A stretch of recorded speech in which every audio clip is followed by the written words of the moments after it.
Ahşap kapı büyük bir gürültüyle suratına kapandığında Zöhre gecenin ayazıyla baş başa kaldı. Elinde sadece küçük, bez bir bohça vardı. Taş merdivenlerde sendeleyerek geriye doğru bir adım attı. Üst kattaki pencerenin perdesi aralandı. Görümcesi Necla'nın o acımasız, zafer kazanmış gülümsemesi sokağın loş sarı ışığında parlıyordu.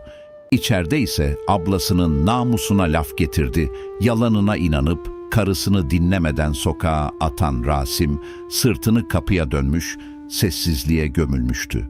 Zöhre bağırmadı, kapıyı yumruklamadı. Sadece o pencereye doğru uzun uzun baktı.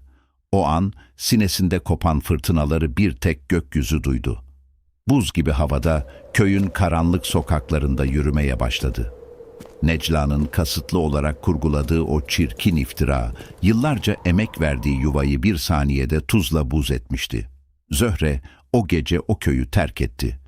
Gözyaşlarını rüzgara savurarak uzak bir kasabaya, tekstil atölyelerinde tırnaklarıyla kazıyarak kuracağı yeni bir hayata doğru yola çıktı.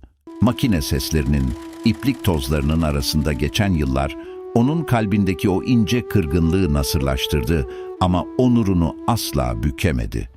Kendi ayakları üzerinde duran, güçlü, dikiş atölyesini büyütüp saygıdeğer bir esnaf olan bir kadına dönüştü. Aradan geçen 5 uzun yıl o ahşap kapının ardında kalanları yerle bir etmişti. Necla amansız bir hastalığa yakalanıp yatağa düştüğünde vicdan azabı uykularını bölmeye başladı. Son nefesini vermeden hemen önce tüm köyün önünde Zöhre'ye attığı iftirayı ağlayarak itiraf etti. Her şeyi Zöhre'yi kıskandığı için uydurduğunu, o geceki mektubu kendisinin yazdığını söyledi.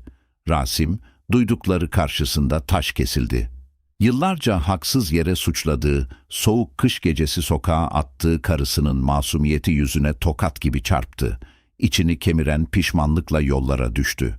Günlerce iz sürdü, kasaba kasaba onu aradı ve nihayet Zöhre'nin dükkanını buldu. İçeri girdiğinde Rasim'in omuzları çökmüş, gözleri kan çanağına dönmüştü. "Affet," diye inledi. Dizlerinin üzerine çökerken Zöhre dikiş makinesinin başından sakince kalktı. Yüzünde ne bir öfke ne de bir sevinç vardı. Rasim'in gözlerinin içine baktı. "O gece kapattığın kapının," dedi Zöhre buz gibi bir sesle. "Artık dışarıdan bir kolu yok Rasim. Kendi karanlığında boğul." Zöhre arkasını dönüp işine geri dönerken Rasim yere yığılmış, bir ömür boyu sürecek vicdan azabıyla baş başa kalmıştı.